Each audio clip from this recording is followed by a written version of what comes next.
I'm looking at the world through rose-colored glasses, and it says everything I feel. Let's talk about love, let me talk about love, yeah, I'm talking about you, yeah, I'm talking about you. Let's talk about love, let me talk about love, yeah, I'm talking about you, yeah, I'm talking about you. Assalamualaikum warahmatullahi wabarakatuh. Selamat siang dan selamat datang kembali di Dialog Sejarah. Saya Dinda Destipiani, saya akan menemani kalian semua untuk beberapa menit ke depan untuk mendengarkan sejarah yang sedikit orang tahu. Pada saat bangsa kita berjuang mati-matian melawan agresi militer Belanda, justru luka yang sangat menganga dari dalam. Hari ini kita akan membahas salah satu episode paling krusial dan tragis dalam sejarah Indonesia, yaitu peristiwa pemberontakan Madiun 1948. Untuk membenahnya, telah hadir bersama kita di studio narasumber Siti Nur Ajijah atau sering disebut dengan Kak Siti.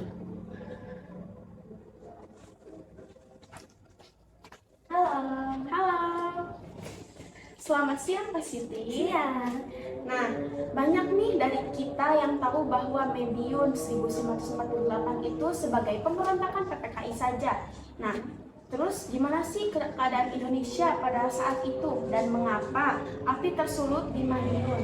Nah, pertama kita harus tahu dulu kondisi Indonesia pada saat itu lah. Tepatnya pada awal tahun 1948.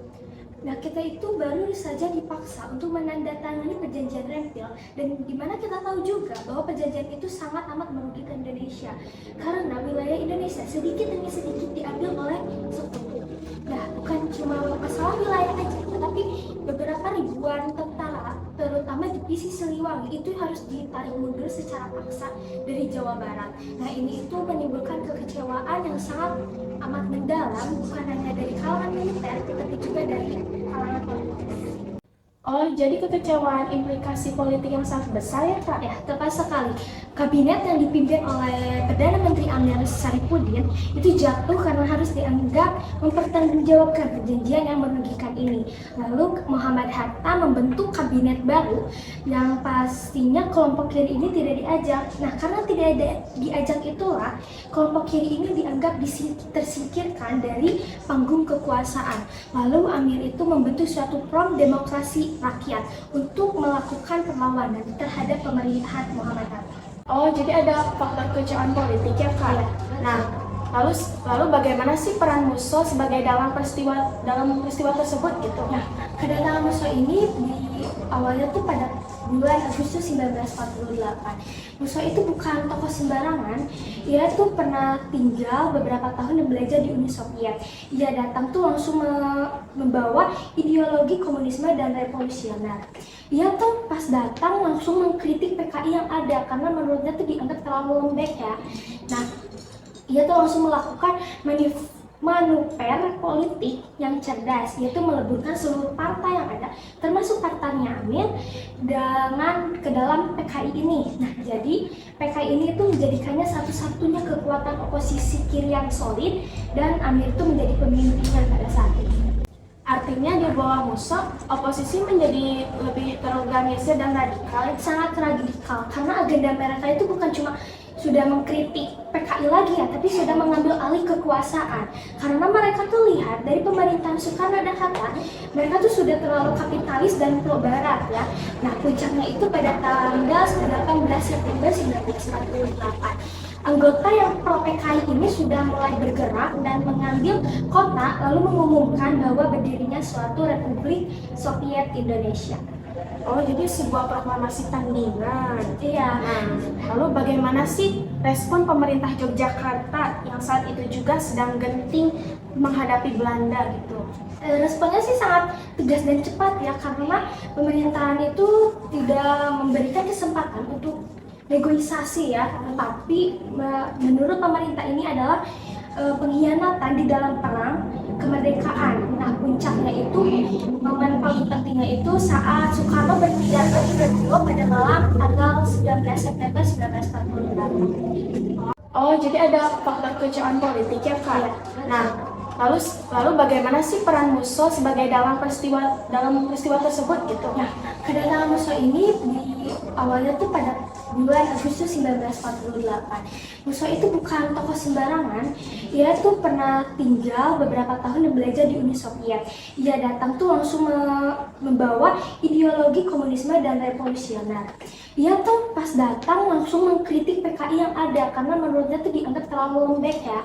Nah, ia tuh langsung melakukan manuver politik yang cerdas, yaitu meleburkan seluruh partai yang ada, termasuk partainya Amin, dengan ke dalam PKI ini. Nah, jadi PKI ini itu menjadikannya satu-satunya kekuatan oposisi kiri yang solid, dan Amir itu menjadi pemimpinnya pada saat itu.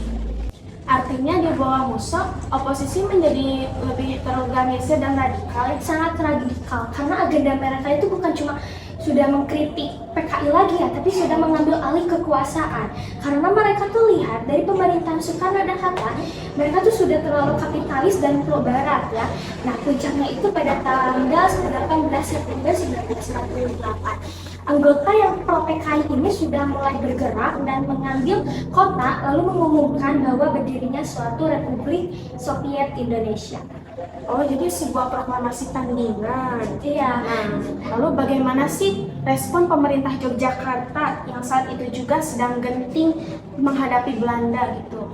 Responnya sih sangat tegas dan cepat ya, karena pemerintahan itu tidak memberikan kesempatan untuk negosiasi ya, tapi menurut pemerintah ini adalah pengkhianatan di dalam perang kemerdekaan. Nah, puncaknya itu, momen paling pentingnya itu saat Soekarno berpidato di Rio pada malam tanggal 19 September 1948. Oh, jadi hanya dalam waktu yang singkat ya? Iya. Dan medium juga berhasil direbut gitu teman-teman. Nah, menurut kakak, apa sih dampak dalam peristiwa tersebut? Dampaknya itu sangat banyak dan besar ya, terutama bagi Indonesia. Karena yang pertama itu tuh menaruh rasa trauma dan sentimental anti komunis kepada kita gitulah. Nah, ini juga dianggap sebagai dosa asal dari PKI yang terus-terusan diungkit. Nah, puncaknya itu pada nanti di tahun 1965. Nah, yang kedua ini malah dianggap keberhasilan buat kita, karena kita sudah berhasil memberantas pemberontakan yang ada gitu. Nah, jadi membawa sebuah wibawa bagi pemerintah Soekarno dan Hatta di mata dunia. Kita bisa nunjukin bahwa Indonesia bisa menyelesaikan masalah yang cukup serius ini dengan sendirinya. Oh, jadi gitu. Nah, sebuah pelajaran yang sangat relevan teman-teman. Terima kasih ya atas Sama-sama. analisisnya Kak Siti. Ini Madiun 1948 mengajarkan kita bahwa persatuan nasional adalah nilai yang tak ternilai, dan terutama ketika bangsa yang sedang diuji. Oke teman-teman, saya Dinda Restipiani, saya undur diri dari Dialog Sejarah. Sampai jumpa di episode selanjutnya. Bye-bye!